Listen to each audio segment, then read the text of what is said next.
Thank you. I'm a bit excited to talk because one of the reasons is that I have so much to talk and so short time. And I'm always wondering, would I manage to say what I want? So I think I'll start with the name. I call it Wondrous Order, Jan call it wonderful plants, because that's what we feel about it. The moment that you realize that you have a connection between the order of plants and human being, you're at awe that it is like that. That it's not just random. That someone has a bladder infection and then he gets ORC or something like that. So what? But then when there is an order to it and you are getting into this into the secret, then you are really, that's what you feel. That's the feeling.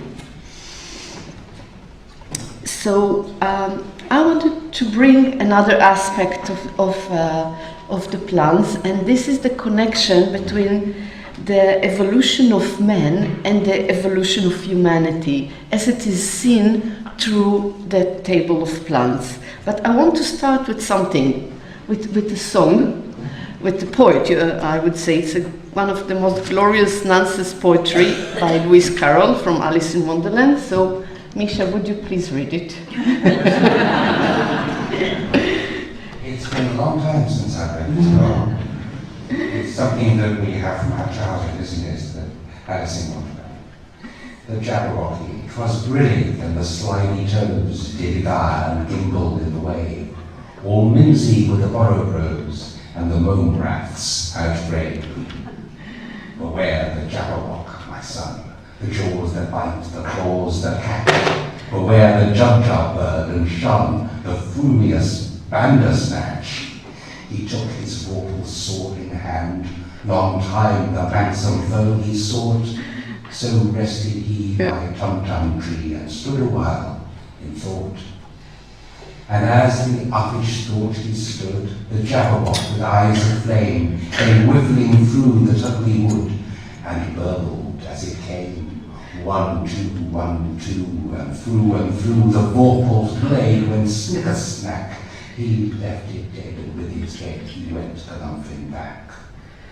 And hast thou slain the Jabberwock? Come to my arms, my beamish boy. Oh, fabulous day, Taloo-Calais. He chortled in his joy. Thank you.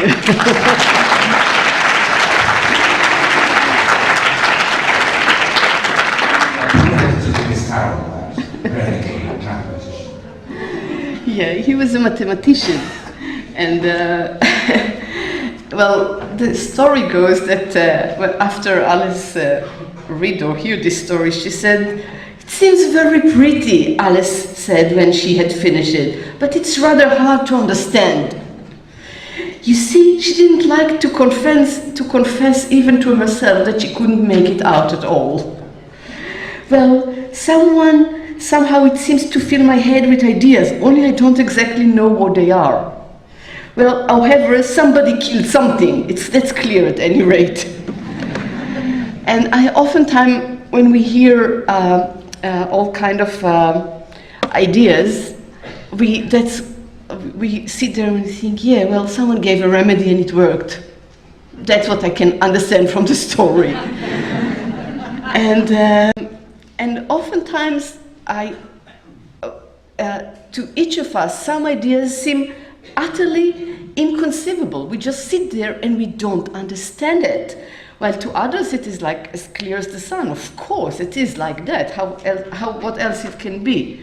And I attribute it to our different set of mind, which is feminine and masculine. Some of us has a more feminine masculine, and some of us has a more masculine mind, and this changed the way we see the world. And I want to show you how those two forces act in the realm of plant and in human evolution. And I want to apologize if to some of you what I'm going to say seem a bit jabberwockish, but that's what it is. So for me, when I take, when I'm looking at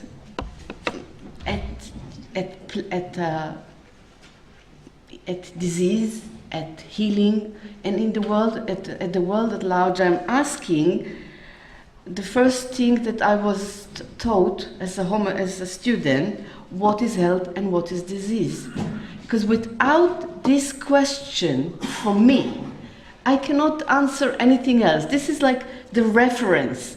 If I understand what is health, then I know where I want to go.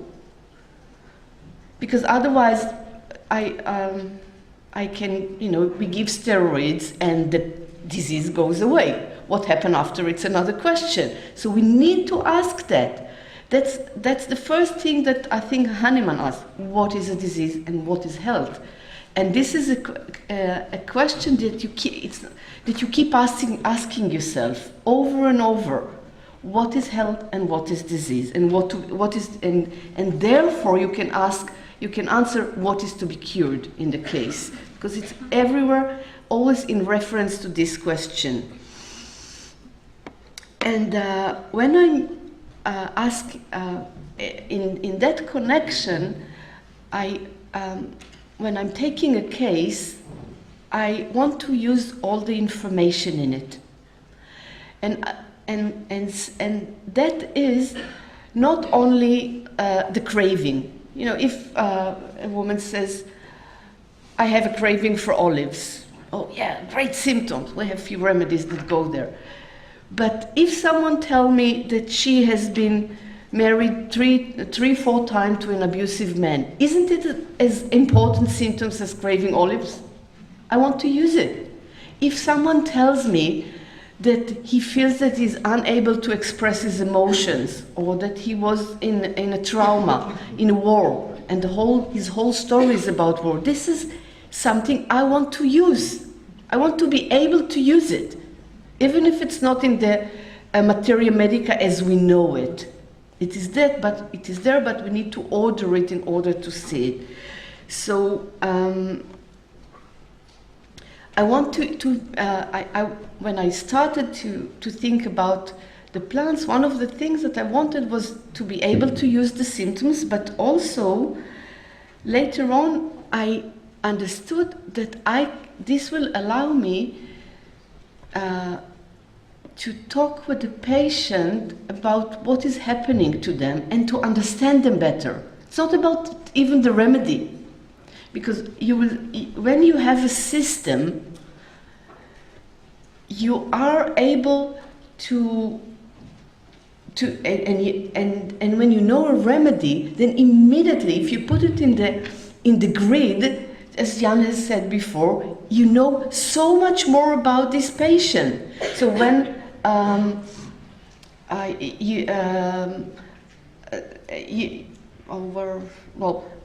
you said that Frederick said that he gave some Provinum. Immediately, I know a lot about this person, about the issue he will have in his life, the stories that he might have. There is so much information to be had when you know the location of this place along the evolutionary line, or along any other system that makes sense, that has a beginning, middle, and an end, that has a process in it. It is there. Therefore, that will be the issues. And this is the value of a system. It's not about method. We don't have methods. We have approaches and tools to look at our cases, and more than that. For me, it's not just to look at our cases. It's to look at healing and to look at life, to look at my life, to understand what's happening, where are we coming from, and where are we going to. And I'm saying that because my understanding is based on the premise that everything in nature evolves.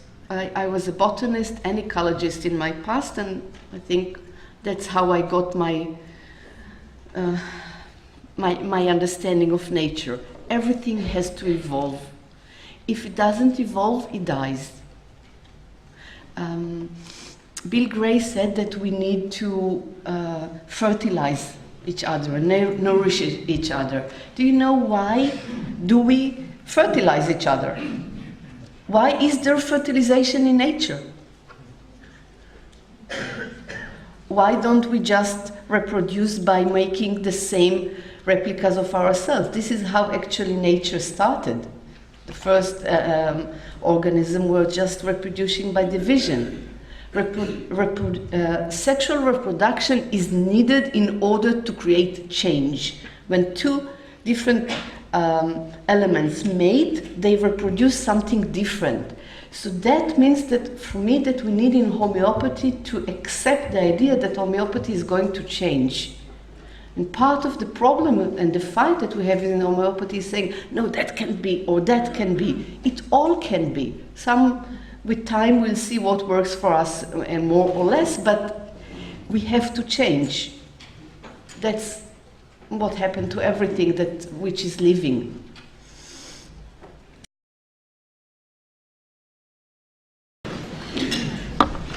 Good afternoon, everyone. It's a great conference, isn't it?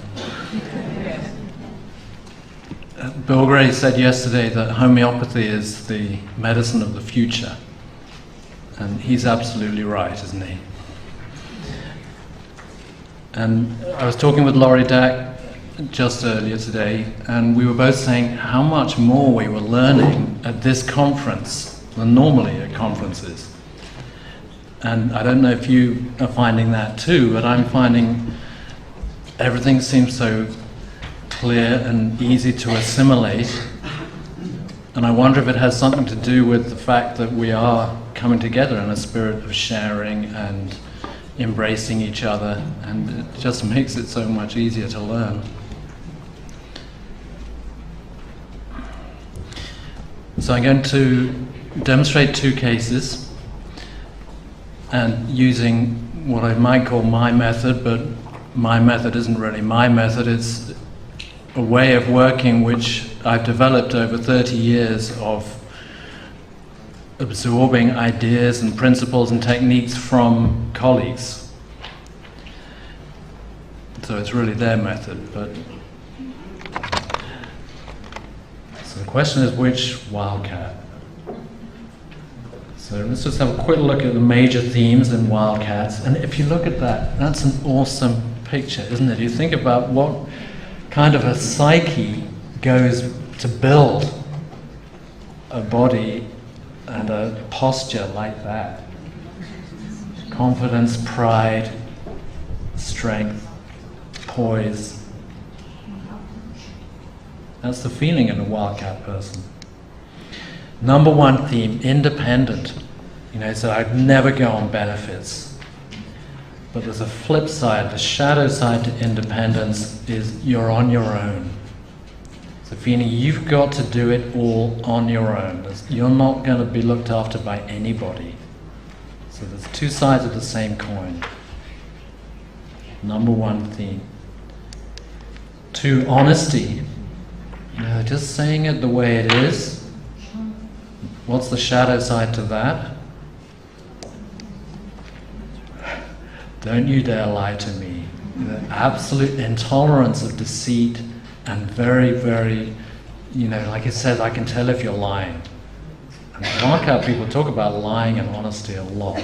And it's all in the provings. Number three, loyalty. Again, his big thing for him, wasn't it? Loyalty. I've had people never loyal back to me. What's the flip side? But feeling betrayed, pushed out, abandoned by friends. It's a very strong thing. It's like, when the male lion reaches a certain age, it's pushed out of the pride. And he's on his own. Feeling strong and superior. Other major wildcat themes, precocity in children. Everything is done early and well. They're born leaders, they're captain of the sports teams. Warm and passionate, strong and powerful. So which one are we going to give him? Well, we have to look at what is left in the case. These are rubrics of the remedy that he needed: dreams, abandoned by friends, betrayed by friends, persecuted by friends, ignored by her best friend. But actually that's common for wildcat, so it's not going to help us now. We have to see what else is there. So I've had a large number of wildcat cases. It's nearly always lion or tiger. I mean, I know people have had other cases too, but in my experience anyway, it's nearly always lion and tiger. So what's the difference? Well, take a look at them. Look at the lion. We'll look at rubrics, etc. later, but just the feeling is interesting. How does it feel looking at him? It's kind of, yeah, it is calm, isn't it? And there's something warm. Yeah, he'll eat you, but you know, he's not. Now look at the tiger. It's a lot more scary, isn't it? So lion, if we have time, I'll show you just a 2-minute clip of a lion man describing this. It's very straightforward. He says it how it is. They dominate, but through strength and power, and they're more warm-hearted. A tiger is like lion doubled with a mean edge and a whine. So what do I mean by that? Well, a tiger's actually 3 times bigger than a lion, but everything to do with the power and the intensity is just much more in tiger, and there's a nasty edge to it. And there's this whine. Tiger dominates through strength, power, and cunning. Cunning is not there so much in the lion, or not really there at all. It's in the patients, but there's a cunning, sly side. It's like Shere Khan in the Jungle Book.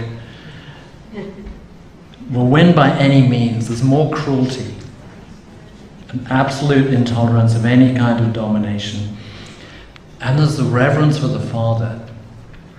In the proving, there's a delusion or dream that the father became like Shiva, like God. That's reverence, where you see something as being divine. And remember, he talked a lot about his father in the consultation. You heard him a couple of times say, my father runs his own business. He loves his father. Has a very strong sense of injustice. They feel not given the respect they deserve. They feel second best. And this came out in the proving. The feeling of, the lion is called the king of the jungle, but it ought to be me. And, actually the tigers are really pissed off about it. It's not fair, I'm treated second best. Actually, it should be me as the king of the jungle. And this thing, they're never loyal back. This is the kind of whiny side to the tiger. You don't get that in lion. It's a kind of, it's not fair attitude.